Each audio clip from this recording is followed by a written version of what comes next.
ஸல்லல்லாஹு அலைஹி வஸல்லம் அவர்கள் சொல்கிறார்கள், சொர்க்கவாசிகள் சொர்க்கத்துக்கு போனதுக்கு பின்னால சொர்க்கத்துல பாப்பாங்களாம், உலகத்துல யார் தன்னோடு சேர்ந்து தொழுதுகிட்டு இருந்தாங்களோ, தன்னோடு சேர்ந்து நோன்பு வச்சுக்கிட்டு இருந்தாங்களோ, இப்ப பாக்குறோம். இப்ப நம்ம சப்புக்கு பக்கத்துல எப்ப பார்த்தாலும் டெய்லி ஒருத்தர் நிப்பார். அதுல நம்ம நண்பர் ஆயிருவோம், வாட்ஸ்அப்ல நம்ம இது சேர்ந்துருவோம், நம்ம அட்ரஸ் வாங்கிக்கிறோம், போன் நம்பர் வாங்கிக்கிறோம், எல்லாத்தையும் பழக்கமாயிருவோம். நோன்பு திறக்கிற இடத்துல கரெக்டா எந்த இடத்துல உட்காரமோ அந்த இடத்துல உட்காருவோம். அடிக்கடி பாக்குறோம், சலாம் சொல்லிக்கிறோம், எங்க இருக்கிறீங்க பழகிறோம். நல்ல பழக்கமா ஆயிடுச்சு. எல்லாரும் மூத்தா போயிட்டாங்க. மூத்தா போன பிறகு சொர்க்கத்துக்கு போய் பார்த்தா இவர் அவ்வளவு நின்று வணங்கினாரு, தொழுதாரு, கொண்டாரு. ஆனா சொர்க்கத்துல ஆளை காணமே. நம்ம எங்கேயாவது ஹஜ்ஜிக்கோ உம்ராவுக்கோ போனா, நானும் தான் உம்ராக்கு வரேன், அவர் சொன்ன அட்ரஸ் தேடி போற மத்தியில போய் பார்க்கும்போது பார்த்தா அந்த இடத்துல இல்லைங்கன்னா, வரேன்னு சொன்னாரே கரெக்டா, ஆனா வரலையே, என்ன ஆச்சு, தேடுவோமா தேட மாட்டோமா? அது மாதிரி சொர்க்கத்துக்கு போற இடத்துல அங்க போய் சொர்க்கத்துல தேடுவாராம். நம்மளுடைய உலகத்துல கூட நின்று தொழுதவரு, கூட இருந்து இஃப்தார்ல நோம்பு திறந்தவரு, கூட இருந்து திக்ர் மஜ்லிஸ்ல இருந்தவரு, கூட இருந்து எத்தனையோ நல்ல விஷயங்களை செஞ்சவரு, இவரை நம்ம சொர்க்கத்தை போய் பார்ப்போம் அப்படின்னு சொல்லிட்டு தேடி போவாராம். தேடி போனா கிடைக்க மாட்டாராம்.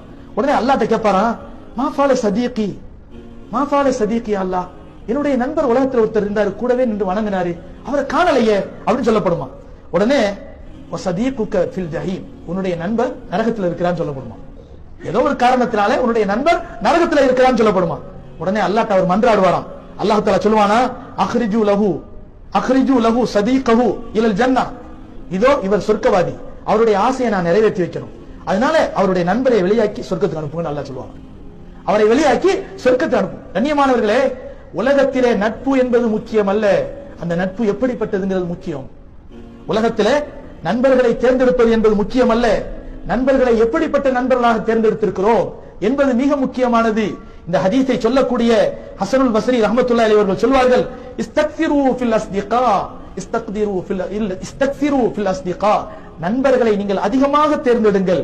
அல் முஃமினீன், முஃமினான நண்பர்களை, நல்ல சாலிஹான நண்பர்களை அதிகமாக தேர்ந்தெடுத்துக் கொள்ளுங்கள். ஃபஇன்ன லஹும் ஷஃபாஅத்துன் யௌமல் கியாமா, ஒரு கால் உங்களுடைய ஏதோ ஒரு காரியத்தால் நீங்க நரகத்துக்கு போயிட்டாலும் அவர் உங்கள் மீது அக்கறை கொள்ளக்கூடிய அளவுக்கு நல்ல நண்பரை தேர்ந்தெடுங்கள்.